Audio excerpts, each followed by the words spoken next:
àbáyọ̀mí oyè bá ẹ̀ tí o.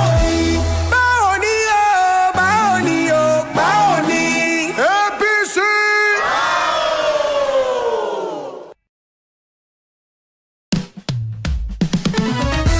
báwo ni o báwo ni o báwo ni báwo ni o lẹ́ẹ̀kan sí. báwo ni Adó Èkìtì Ìrẹ́pọ̀dùn ìfẹ́ lọ́dún. báwo ni Ẹ̀fọ̀n Alàyè Ìjẹ̀rò ń ká o. báwo ni láti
àbáyọ̀mí oyè bá ń tí o.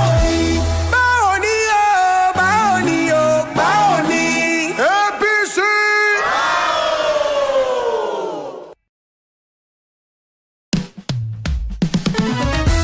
báwo ni o báwo ni o báwo ni báwo ni o lẹ́ẹ̀kan sí. báwo ni Adó Èkìtì Ìrẹ́pọ̀dùn ìfẹ́ lọ́dún ni ẹ̀fọ́ àlàyé ìjẹ́rò ń ká o. báwo ni láti ìkànnlé títí dé ọ̀yẹ́. báwo ni ìjọ òsì ìlẹ́jẹ̀ méje. báwo ni àwa ará àmọ̀bà gbogbo wa là ń sọ pé. báwo ni láti Ìkẹrẹ títí dé Ìsẹ̀ Ọ̀run. báwo ni láti Èmùrè dé Ayékirè. báwo ni orin ìtura ló ń ká nígboro. báwo ni Gọ́vnà Bíọ́dún Àbáyọ̀mí oyè bá ń tí o. báwo ni o báwo ni o báwo ni. APC.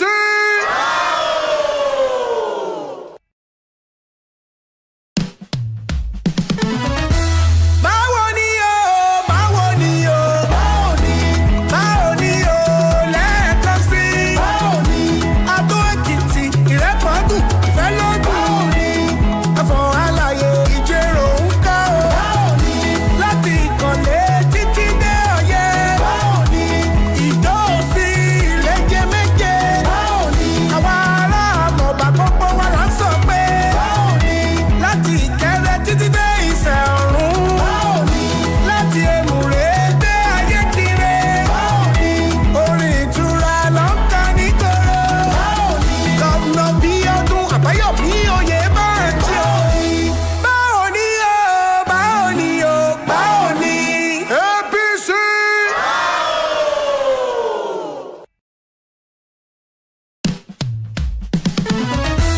báwo ni o báwo ni o báwo ni báwo ni o lẹ́ẹ̀kan sí.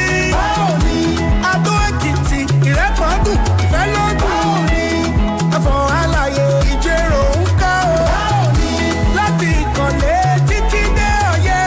báwo ni ìjọ òsì ìlẹ́jẹ̀ méje. báwo ni àwa ará àmọ̀bà gbogbo wa là ń sọ pé. báwo ni láti Ìkẹrẹ títí dé Ìsẹ̀ Ọ̀run. báwo ni láti Èmùrè dé Ayékirè. báwo ni orin ìtura ló ń ká nígboro. báwo ni Gọ́vnà Bíọ́dún Àbáyọ̀mí oyè bá ń tí o. báwo ni o báwo ni o báwo ni. APC.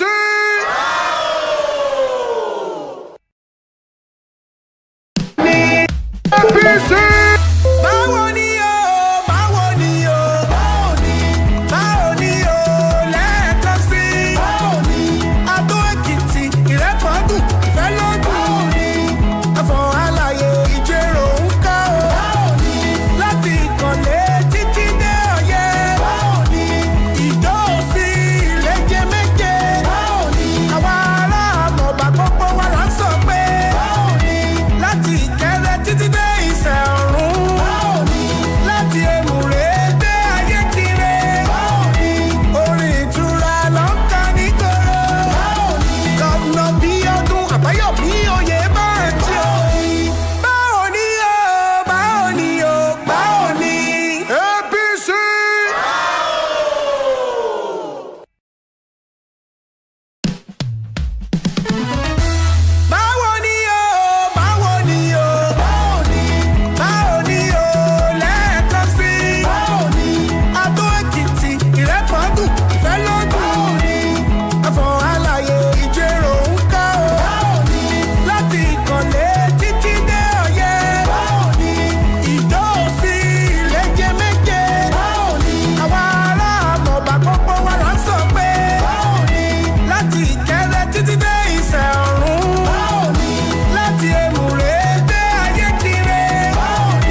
amúbàrún Èkìtì ayé ló ń jẹ́ jùyà. Èkìtì lọ́mọ olúṣù àròkùrò fẹ́wọ̀ ọmọ olóṣè méjì takọtabo. Èkìtì ayé ló ń jẹ́ lọ́mọ olúṣù àròkùrò fẹ́wọ̀ ọmọ olóṣè. Èkìtì ní alára ọgbà ẹ̀dá òye. Ìṣèjọba kò dára ògbáyé gbádùn ara wò. Èkìtì ní alára ọgbà ẹ̀dá òye. Ìgbélárugẹ àṣà àti ìṣe àtúnṣe bí ìgbafẹ́ lẹ́yìn alára ọgbà ẹ̀dá òye. Hello and welcome. This is Ekiti on the Move. I am Tunji Saliu. Ekiti is building strategic infrastructure today for tomorrow, and this straddles different sectors of the economy, especially in the carefully curated 6 pillars of the Governor Biodun Oyebanji-led administration. The entire landscape of Ekiti State is experiencing a construction frenzy of landmark projects that speak to the needs of our people, both for today and for tomorrow. We bring you 2 of those projects already nearing completion in today's episode of the program. Please sit back and watch an unfolding transformation right after our news highlights. Quick takes.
In focus this week, Ekiti building strategic projects for today and tomorrow.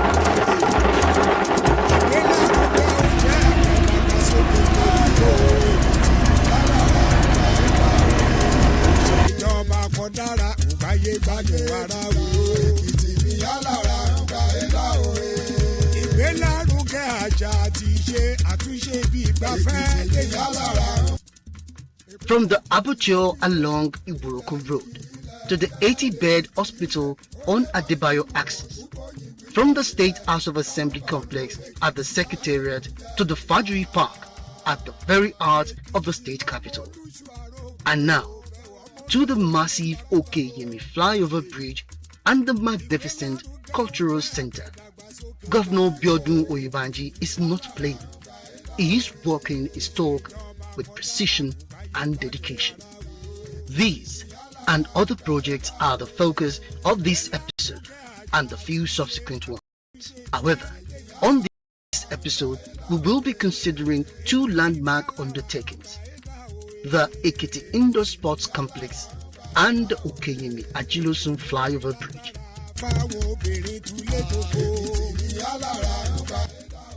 For years, the Okeyemi Ajilosun Junction stood as one of Ado Ekiti's most frustrating bottlenecks, a place where the city's heartbeat slowed to a painful crawl. This critical corridor, linking bustling residential neighborhoods with commercial hubs and government offices, became notorious for gridlock that stretched for kilometers during peak hours. Commuters lost precious man hours. Emergency responses vehicles struggled to reach their destinations, and businesses along the route watched helplessly as the traffic chaos stifled economic life.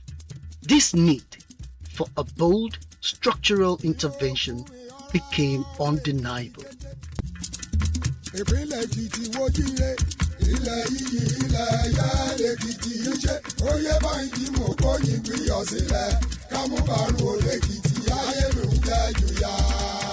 In response, the Ekiti state government launched the construction of the Okenyimi-Ajilosun flyover, a project designed with international best practices to finally cure the capital city's traffic malaise. Built with reinforced concrete pillars and engineered for durability, the flyover promises to restore sanity, one of the state's most vital arteries. Beyond the steel and asphalt, the project is about saving time, reducing stress, and reopening the flow of commerce.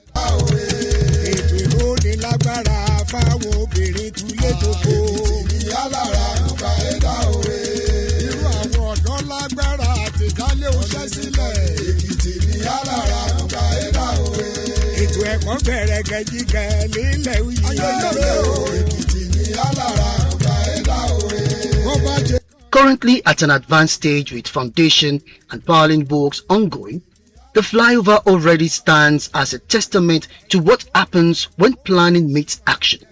Once completed, it will dramatically cut travel times across the capital, revive businesses that suffered under the weight of congestion, and give Ado-Ekiti a landmark of modern urban design.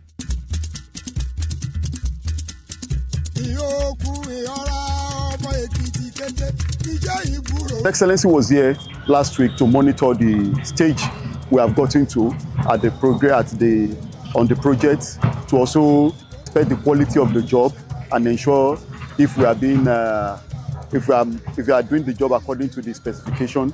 And then he was very happy with what he saw, and he saw that the work is in progress, and that by the grace of God, in the few weeks time, we should be rounding up the job.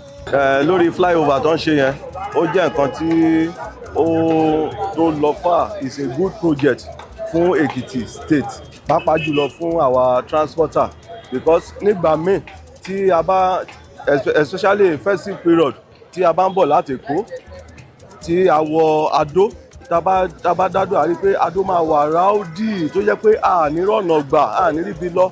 Àwọn tó fẹ́ lọ straight, wọ́n fẹ́ jáde kúrò nínú gbòòrò Adó, wọ́n á ṣe wá go through inú ọjà tí gbogbo ẹ̀ kàn jam pack, kò ní sọ̀nà ibi tó yẹ ká rìn within 5 seconds, a lè máa fi bí 1 hour àwọn àánú hold up tí ò dẹ̀ yẹ kó rí bẹ́ẹ̀. But with the help of this bridge tí gómìnà wa ṣe bá wa ṣe yìí, in fact inú wa so dùn, because ní down lane ẹ̀ tí a bá ń bọ̀ straight, a kàn gbàbẹ̀ straight ní a wọlé sínú terminal. As you can see, tẹ́ bá ń wò ẹ rí i pé ó free, bóyá bẹ́ẹ̀ ṣe ń bọ̀ lẹ́ẹ̀kan yẹn ẹ rí i pé bẹ́ẹ̀ yẹn free. Tó bá yẹ pé tẹ́lẹ̀ unlike before bẹ́ẹ̀ ṣe ń bọ̀ yẹn kẹ́ tó wọ bíbà ẹ rí i pé kò ní easy, torí gbogbo àwọn alákòóso, àwọn taxi driver, gbogbo wọn park sójú ọ̀nà tí gbogbo ẹ̀ á kàn jam park, ẹ̀ ní rọ̀nà gbà, ẹ̀ ní ríbi gbà. But through help bridge tó ń ṣe, ó jẹ́ kí gbogbo ẹ̀ easy fún wa.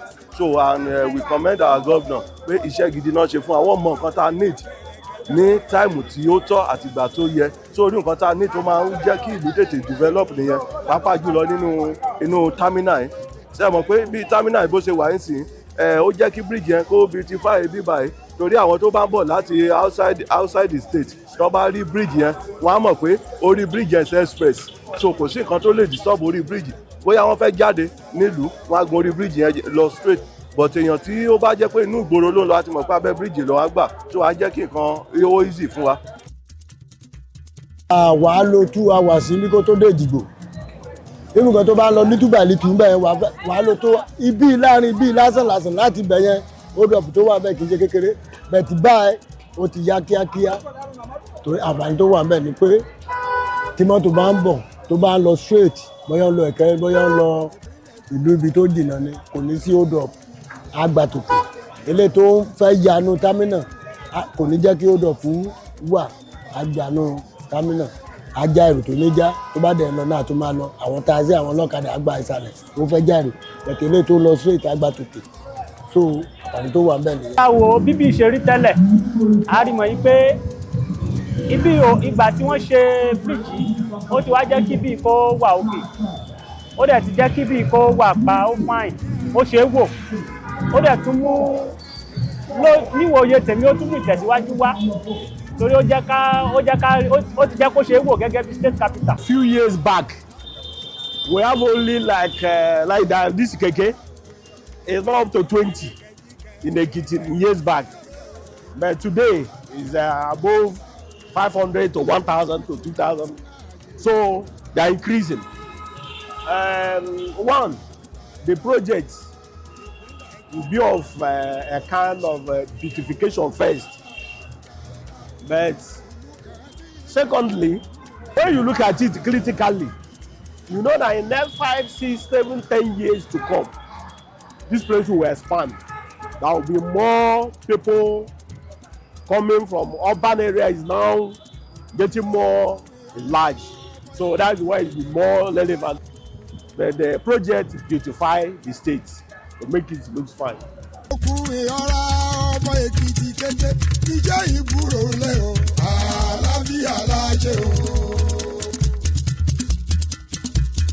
The Ekiti Indoor Sports Complex.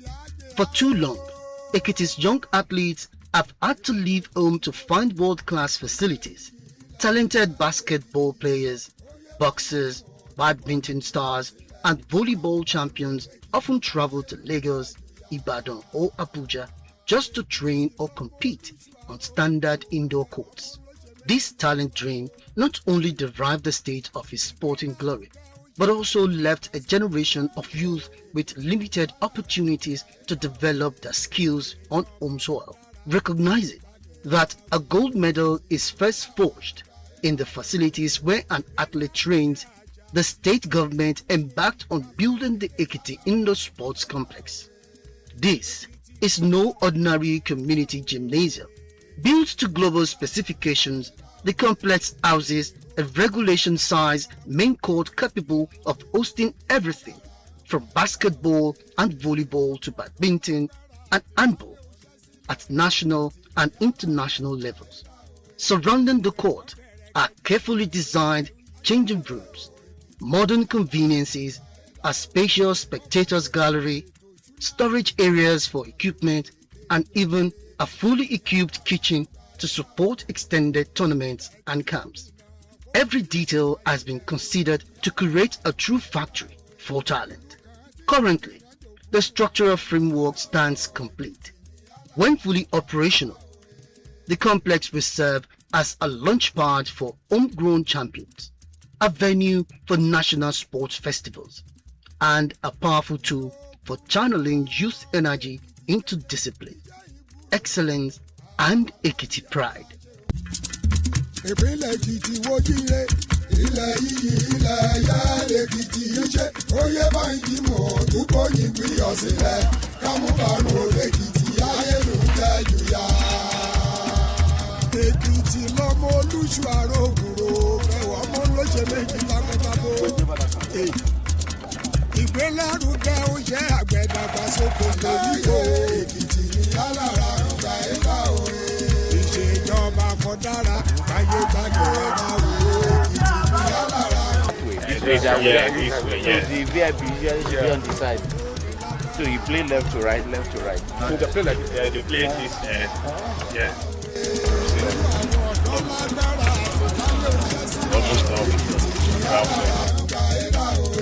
Ètò ẹ̀kọ́ bẹ̀rẹ̀ gẹ̀jígẹ̀ lílẹ̀ yìí. Èkìtì ní alára ọ̀gá ẹ̀dá òye. Wọ́n bá ṣe kàn ṣètò ìṣúná ayẹyẹ ké tàgà sókè.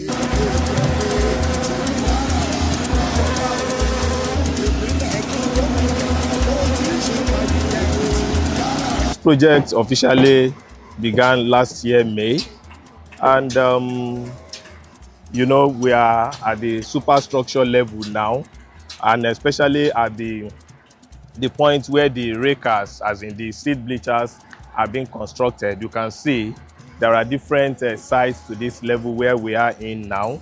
You know, the VIP area, you can see the rakers are, you know, done already. So the popular the other side is ongoing, while the structural work for this other side of the Popular and the rear two, you know, are ongoing. This project was designed, you know, according to international, you know, best practice. You know, this is a world-class indoor sports complex, and as such too, it's been constructed as well following all international best practice in construction. Of indoor games will be played there when completed, and I think this is a good one for Ekiti people, because at the end of the day, this is going to project, you know, Ekiti State general, you know, in a global view when it comes to sports and water view. You know, if you look around, you will see, you know, at the ground floor we have this is the court itself. So we have the changing room for different groups. We have the visitors, the home team. We have offices at the ground floor, and also we have where the shops where maybe sporting materials and all that, jerseys and the like will be sold. And at this gallery level, there are VIP, kitchen, you know, offices and all that. This is an indoor, this is a total and inclusive indoor sport complex that is ongoing here.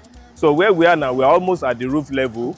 Once we are done with this, the rakers, then we have the roof, the gutters, and then the roof covering comes into place. What makes this project truly remarkable is not just what is being built, but how Governor Biodun Oyebanji's administration enacted the Ekiti State Local Content Law, a groundbreaking policy that mandates contractors to prioritize local artisans and source materials within the state.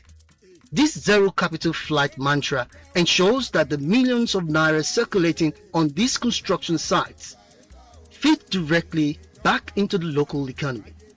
Others, carpenters, and suppliers are Ekiti people. The sand, gravel, wood, and fabricated steel are bought from Ekiti businesses. Property is not being shipped overseas. It is being shared at home. To guarantee that these high standards are not merely ink on paper, but still in the ground, Governor Oyebanji has become famous for the unscheduled site visits. There are no red carpets rolled out. On a random Tuesday afternoon or a quiet Saturday morning, he appears at the flyover Older Sports Complex, hard hat on, inspecting material logbooks, checking the thickness of iron rods, and speaking directly with the workers. Its hands-on oversight ensures compliance, deters countercoating, and sends a clear message. Ekiti's project will be built right or not at all. This is not just about keeping the delivery date, but by making sure they keep to international best practices specifications to ensure lives are protected and properties stand the test of time. Governor Biodun Oyebanji is not given to haphazardly done jobs. The indoor sport tour is going on. I made a promise to our youth that we will support sport development, and I must commend Aaron for a job well done. We were here together like a month ago, 1.5 months ago. You can see the difference between then and now. And I'm sure that by the time we come back again, we'll see a further improvement in this project. And I'm also happy that they've conformed to safety standards. You know, in all of the project sites, we have not had any foreseen situation, and that which gladdens my heart. So I'm full of commendation for the contractors, for the workforce, and for also for the ministry officials that are supervising the project. And I'm also happy that they adhere strictly to our local content policy to ensure that Ekiti indigenes are taken on board in the construction, in the various construction sites. You know, this will lead to transfer of technologies and improve their skills and make them useful to themselves and to the society. So I'm extremely happy with what is going on. When you talk about local content, from day one, Mr. Governor made us to realize that that it is a must for us to involve, the indigenes in, on this project. And yourself, if you look around, you will see, apart from few of our key, technical workers that we brought in from Lagos, majority of our workers here, you can see some of the iron benders, they are Ekiti people. Some, carpenters from here.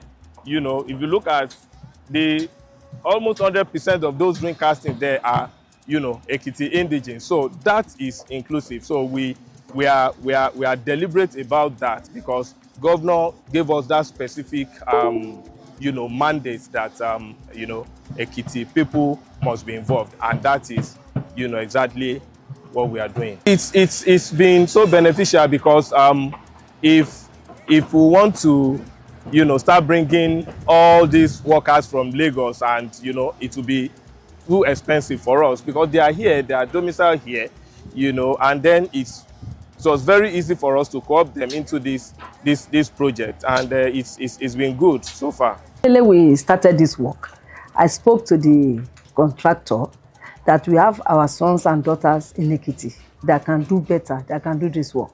We monitor it, because I go there regularly to see how they are faring. We have our iron bender, the bricklayers, the other people that are working here. They follow the local content law in Ekiti State, and we are monitoring it.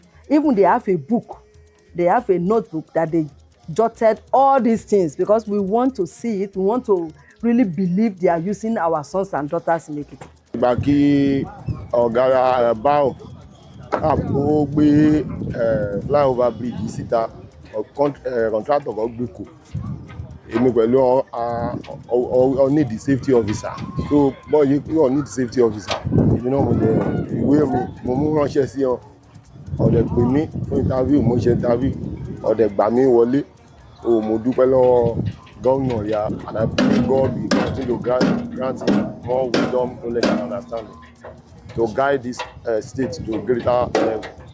Living and working in Ekiti, it saved me money, reduced my stress, and interacting with my family. Those are the benefits working in Ekiti as an indigene of Ekiti. If we can see more, I'll be very happy, because I would not like to leave Ekiti State. So, here we stand, between the roar of engines at the flyover and the echo of future victories inside the sports complex. One structure will untangle a city's daily gridlock, saving hours and reviving commerce. The other will create the dreams of a young athlete taking a first shot at glory on home soil for the first time. But look closer. These are not just concrete and steel, they are statements. Every pillar driven into the earth at Okeyimi says Ekiti will no longer be a place you pass through, but a destination you arrive at. Every seat bolted into the spectators' gallery of the sports complex says Ekiti's children deserve to train where they live and win for where they come from. Governor Oyebanji understands that true development is not a sprint. It is a deliberate, hands-on, ground-up construction of a legacy. With the local content law keeping wealth at home and his own hard heart making unscheduled visits to check iron roads and material logbooks, is building more than infrastructure. He is building accountability. He is building pride. The future Ekiti is not coming slowly.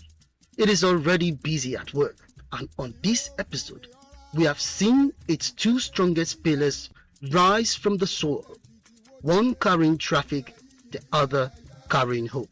Stay with us in the episodes ahead as we turn our lens to more projects shaping the face of this land. In Ekiti, the foundation is everything, and it is being laid before our very eyes.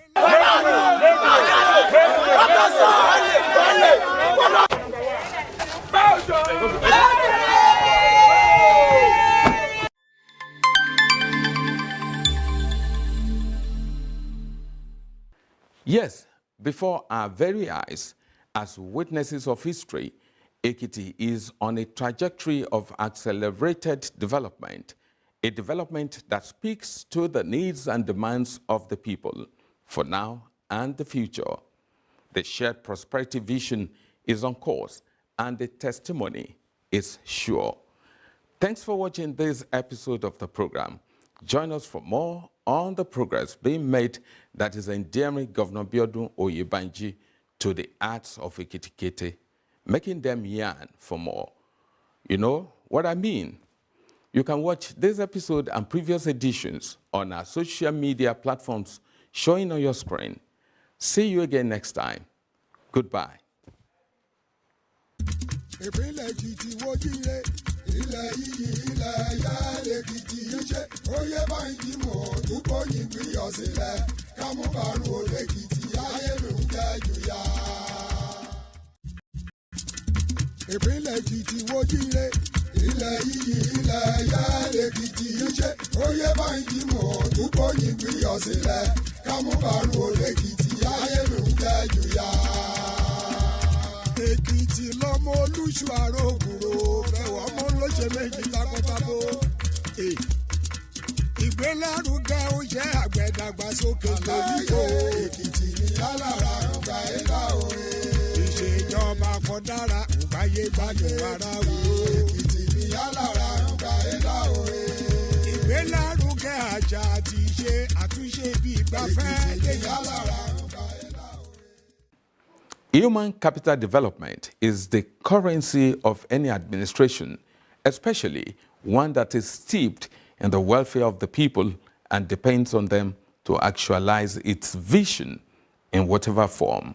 For the Oyebanji-led administration in Ekiti State, one road to the shared prosperity vision is a healthy citizenry. According to him, only a healthy people can create wealth that translates to enduring prosperity for all. Little wonder that his administration set forth at dawn on getting to the saddle in October 2022. And the result is the comprehensive overhaul of what is akin to a complete makeover of the Earth institution going on in the state. That is our focus on Ekiti on the Move this week. A warm welcome to you. I am Tunji Saliu. First, to our news segment, Quick Takes.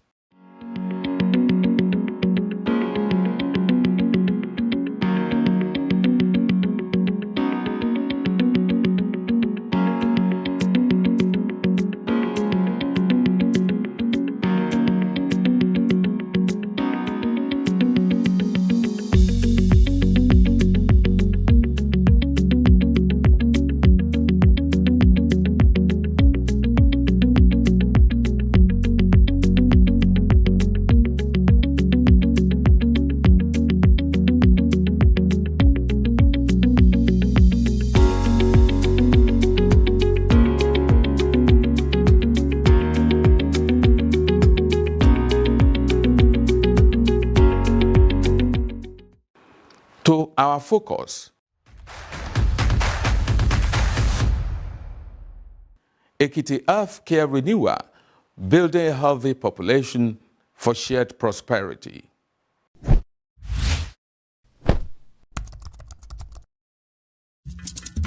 ìpínlẹ̀ Èkìtì wojire ilẹ̀ yìí ilẹ̀ ẹ̀yà lèkìtì yìí ṣe oyè báyìí mọ̀ túbọ̀ yìí gbìyànjú sílẹ̀ kámúbàrún olèkìtì ayélujára jùyà. Èkìtì lọ́mọ olúṣù àrògùrò ẹ̀wọ̀ ọmọ lóṣè méjì takọtabo. Ìgbélárugẹ oúnjẹ àgbẹ̀dàgbàsókè lóríkò. Èkìtì ní alára ọgbà ẹ̀dá òye. Ìṣèjọba kan dára ògbáyé gbádùn ara. Ekiti State is embarking on a transformative journey. A journey not just of promises, but of tangible actions. Rebuilding its healthcare system from the ground up to touch every ward, every hospital, and every life. This is the story of Ekiti's health renaissance. Ìṣèjọba kan dára.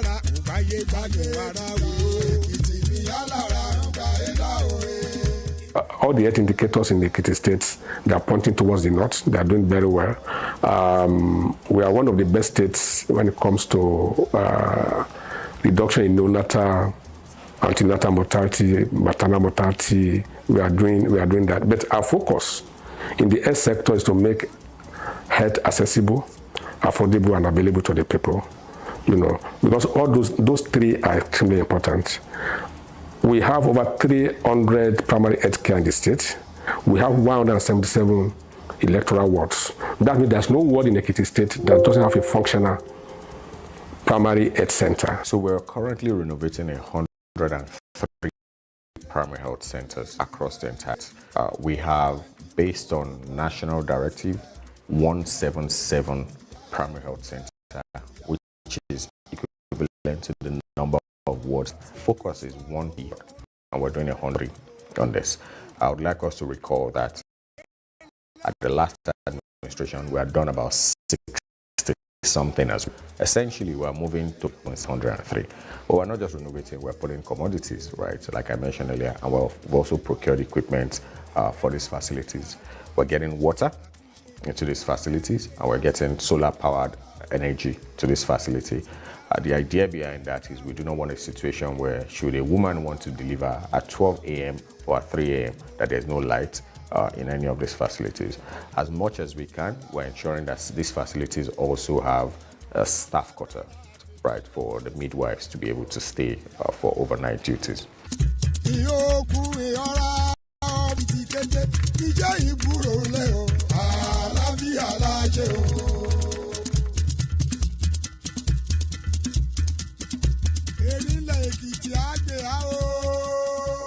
The foundation of this transformation is a massive infrastructure renewal program, spanning primary care centers to the state's teaching hospital. Across the state, renovations are sweeping through 103 primary health centers, breathing new life into community care. This renewal is vivid.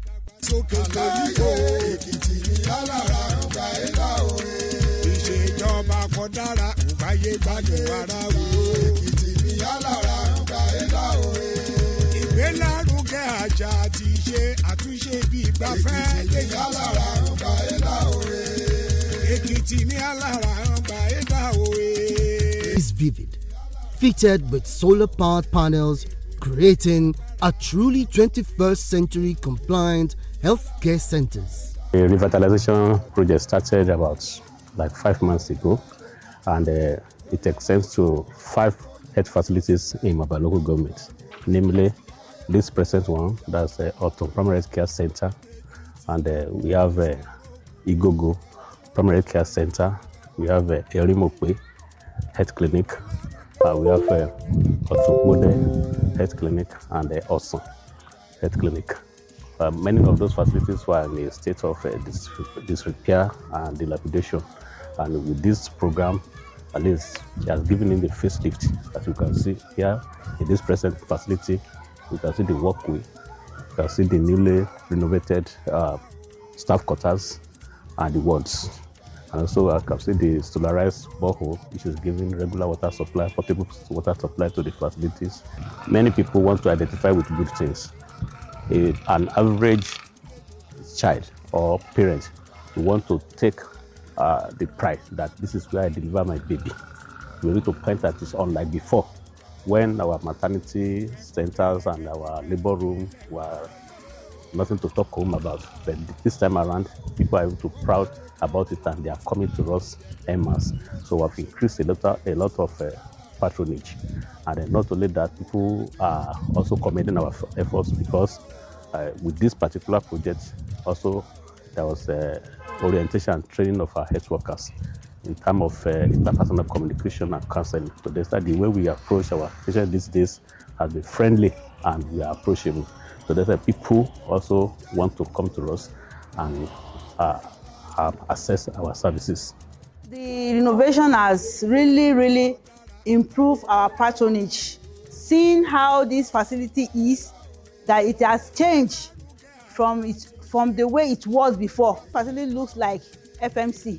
So by so doing, and we have enough drugs, we have enough lab materials to attend to clients. Not that we are not more referring clients that we were supposed to take care of. Facility looks like FMC. So by so doing, and we have enough drugs, we have enough lab materials to attend to clients. Not that we are not more referring clients that we were supposed to take care of. Facility looks like FMC.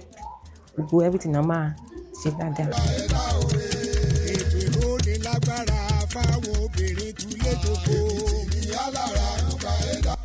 The general hospitals are experiencing a similar revival, with 9 secondary care hospitals spread across the state undergoing renovation.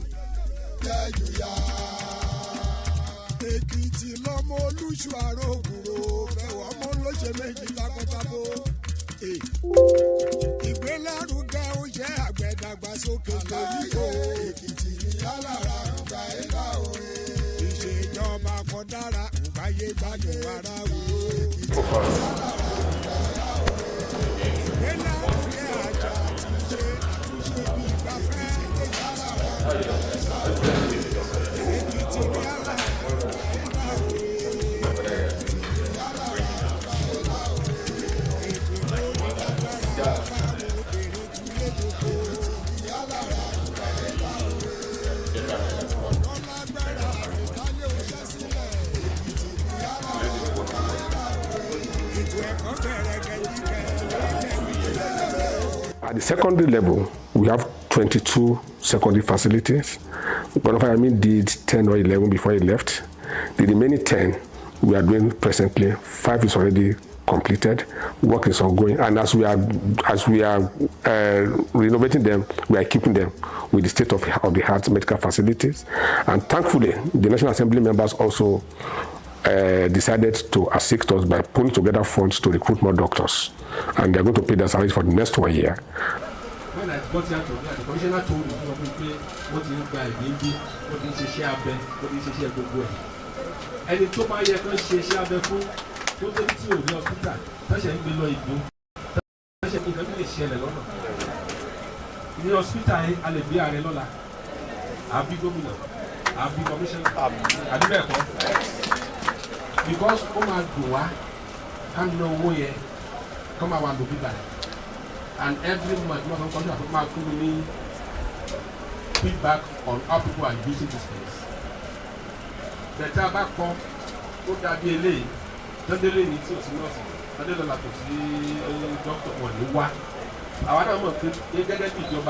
I want to share. That's how they come out of the back. Thank you. More doctors, more nurses for the next 1 year into all our facilities.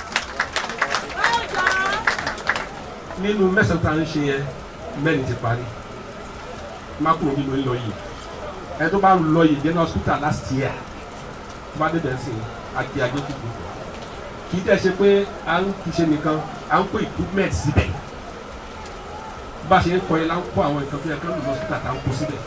So far in May, I believe His Excellency commissioned 4 of those 9. So he's commissioned Ijesha-Ishu, he's commissioned Iye. And a few of the other facilities. We've only recently completed Ilawe, Efun. We've completed Ilawe, we've completed Efun, and we've completed Messi. Right. So our goal is to ensure that all of these ones that have been completed will get their equipment in, and His Excellency can come and commission them. As far as this general hospital is concerned, before now, it's nowhere to be found. And presently, we can now see, if we go around, before we even enter any of the ward, we can see that there is ant touch of Mr. Governor as far as this facility is concerned. From the outside, the beautification of this place is fantastic, and this has even improved the outcome of our patient, and the patient inflow has improved since the renovation of all the ward, the female medical ward, the maternity ward, the male medical ward, and the labor room. In fact, in the past, we depend on generator, and averagely in a month, we spend more than 200,000 naira each month to even buy fuel, to fuel our generator for the services. But presently, Mr. Governor has done wonderfully well as far as this facility is concerned to give us the inverter that is working 24/7. So in every area now, as far as the laboratory is concerned, the theater, the labor room, everywhere, there is light, even at night. Patients are patronizing us now. Formerly, admission we normally have every month, just at 25. But presently now, we're having up to 60 per month. That's the admission. And OPD too has increased geometrically. For example, admission OPD before like 60, but now we're having 150. Which means that the facility we have for the grants is attracting patients. So we really appreciate our governor for helping us in this community. Wọ́n fún mi ní ìtọ́jú tó péye dáadáa ń bì í. Ìgbà tí mo débí torí mi ò lè rìn, ìgbà tí mo débí wọ́n fọwọ́ mú mi wọlé ni. Mo dẹ̀ dúpẹ́ lọ́wọ́ dókítà tó wà ń bì í àtàwọn nọ́ọ̀sì. Wọ́n tọ́jú mi, wọ́n ṣúgbà mi, wọ́n rọ̀gbà yí mi ká, wọ́n fún mi ní ìtọ́jú tó péye. Mi ò lè mí dáadáa, mi ò lè ṣe, mo dúpẹ́ lọ́wọ́ Ọlọ́run. Pàrà mi ti yá báyìí, mo ti wà dáadáa, mo ti lè rìn, mo ti ń jẹun fún ara mi. Gbogbo àwọn bẹ́ẹ̀dì ibẹ̀, mo sùn bẹ́ẹ̀dì ò pariwo, kò ṣe kò pariwo, mo sùn dáadáa. Ẹ̀gbẹ́ ò ro mí, mo rí gbogbo ohun fi mèremère kí gómìnà ṣe síbẹ̀. Ó rẹwà, ó dùn ún wò. Gómìnà rí á ṣe o, gómìnà rí á ṣe bẹ́bẹ́. It's been a while I visited the hospital last. I was there like about 6 months ago, and now the hospital has changed. In fact, this is a big renovation, and the equipment are perfect. When I check in there, what I saw is amazing. I think we need to give kudos to the governor, yes, because he didn't limit the works into the capital alone. Yes, here in F4. You can bring your patient down to F4 now. You are going to, meet very good facilities here. Ekiti has seen its capacity strengthened through new constructions and upgrades to its consultation units. A comprehensive overhaul with transformed maternity wards, medical wards, theatre and laboratory, complemented with a 24-hour electricity and potable water. Some of our departments receive clearly new and uplifted equipment, modern equipment. Starting from the ultrasound room, we receive a big new ultrasound machine, the very new model. Then our wards, especially the maternity wards, receive vital signs taking machine, the modern one, of course.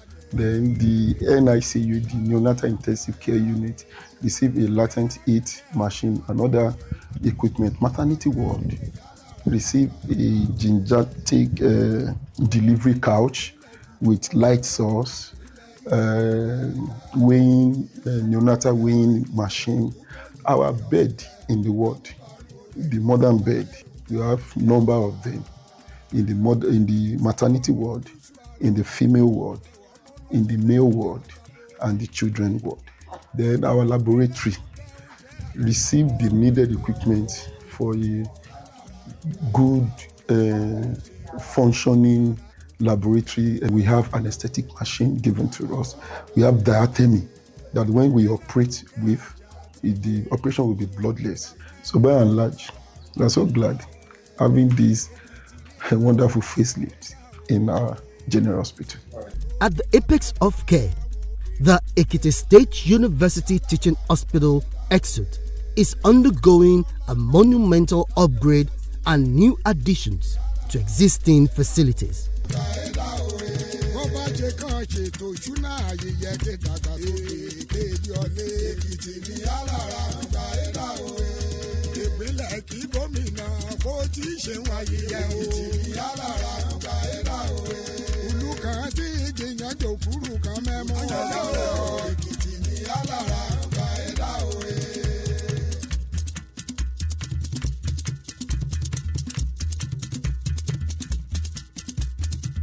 Going with the renovation are also equipping. There has been equipment bought in dentistry. We've had now what we call dental units or dental chair, where treatment actually take place.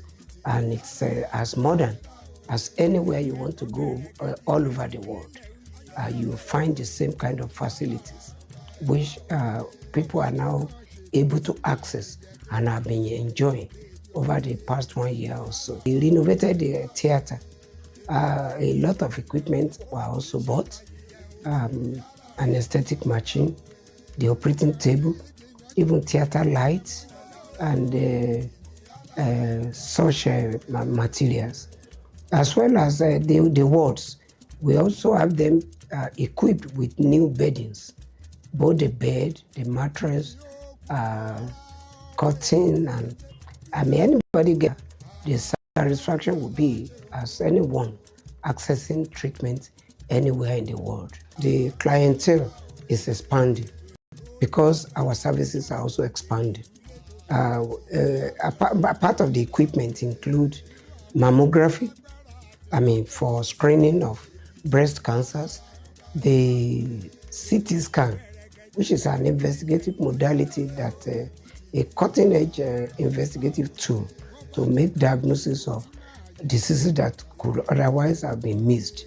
So all these had resulted in increased patient inflow. So we needed expansion. The wards are becoming too small. Sometimes in the A&E, the place is filled up, all the beds everywhere, nowhere to admit patients. And His Excellency, the governor of the state, Governor Biodun Abayomi Oyebanji, had given us a project which is a multi-purpose building.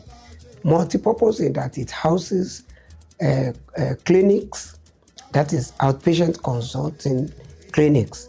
It houses wards, different wards. In fact, it's going to be an 80-bedded addition to the current capacity of the hospital. In payment units, pharmacy units, and many other outlets are accommodated there. It's going to be a great value addition and a very worthy expansion of our facilities, even to do more. Àwọn oníṣègùn ni wọ́n á tètè lè fún wa lóògùn tá a máa lò. Ṣùgbọ́n tá a bá ti ń sọ pé àìsàn tá a bá ti mọ̀ ní pààyàn, ìyẹn gan ló pààyàn. So mo ń bẹ̀ yín ìyá lọ́jà because ẹ̀yin lẹ́wà pẹ̀lú àwọn èèyàn wa nú ilé lọ́jà. Ẹ sọ fún wọn pé nǹkan tá a gbé síbi kán wá yẹ ara wọn wò. Tó bá lè jẹ́ pé ó kù bí àkáàtó àwọn dókítà mọ̀ kán máa fún wọn. Ilé tó wà ń bẹ̀ tẹ́lẹ̀ ó ti bàjẹ́. Àdẹ̀wà owó ara tuntun àtúnyẹ̀ ṣe, and I know that if you start to use this, Ọlọ́run á lọ́ra ẹ̀mí fún gbogbo wa. Mo dẹ̀ ń bẹ gbogbo àwọn tó ń ṣiṣẹ́ ń bí ẹjọ́. I will plead with you to be friendly with the people that come here. Because ẹ bá ń jágúmọ́ wọn ní wá, you have to treat them with dignity, you have to respect them, you have to make them feel welcome. Because most of the times, why who don't go to government hospital is the attitude of medical personnel. They delay you, they insult you, they talk to you anyhow. But I thank God that with the help of God and with the help of the leadership, the new leadership in EXO, as led by the chairman of the board and member of the board, things are changing here. And I must commend the CNB and the management team of EXO for allowing reforms in this place.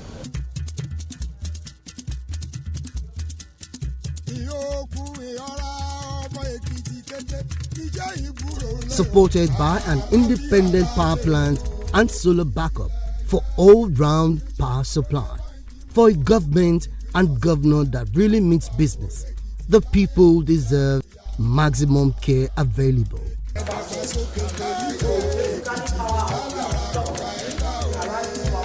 Critically, these are not just mere walls or bricks and mortar. They are filled with the tools to heal, as the state government is equipping all facilities with modern technology From the new ultrasound machines, ventilators, and advanced surgical equipment to the modern anesthetic machines, ICU equipment, sophisticated medical equipment is being installed to ensure these renovated spaces function as true centers of healing and advanced medical care. I think what excites me the most is that we're seeing a significant increase in utilization right across these facilities, but at the primary care level, but also at the secondary care level. 2 weeks ago, I had a conversation with the PS Hospital Management Board, and she had mentioned to me that 3 of the facilities already, besides the fact that almost every week now, particularly in the Jishaishu, I hear either they've given birth to a twin or a set of twins, or they've given birth to a baby. But we're also seeing increase in IGR in this facility, and I think that's something that speaks to people's appreciation of the level of investment that has gone into these facilities, and people then, based on that, are utilizing them.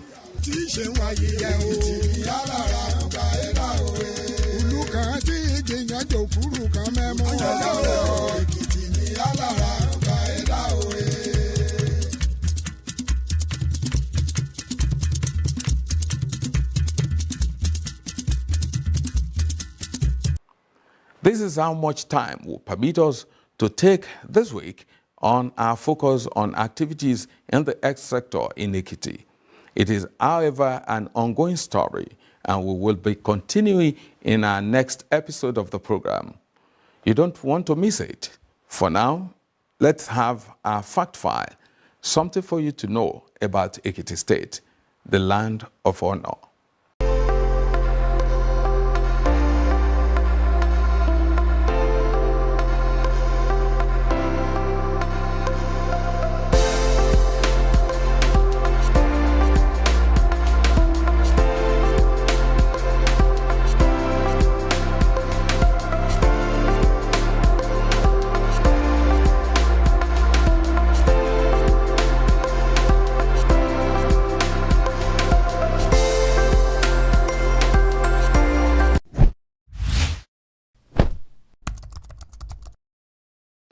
All right, let me just say it is not only imperative, but healthy as well to join us for the concluding part of the ongoing health renewal in Ekiti State on our next episode.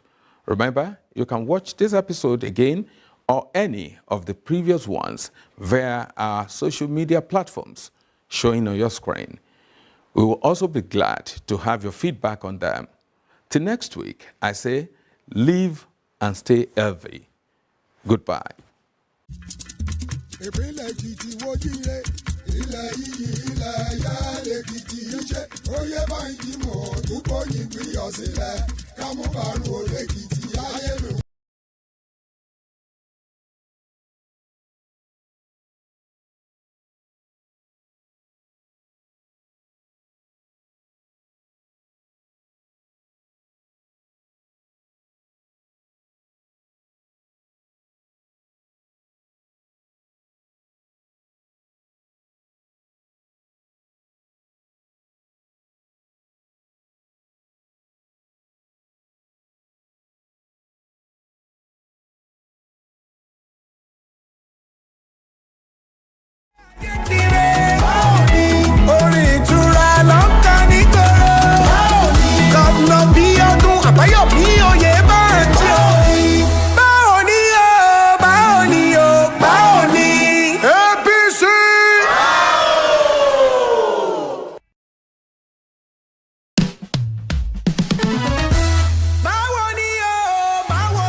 Bayomi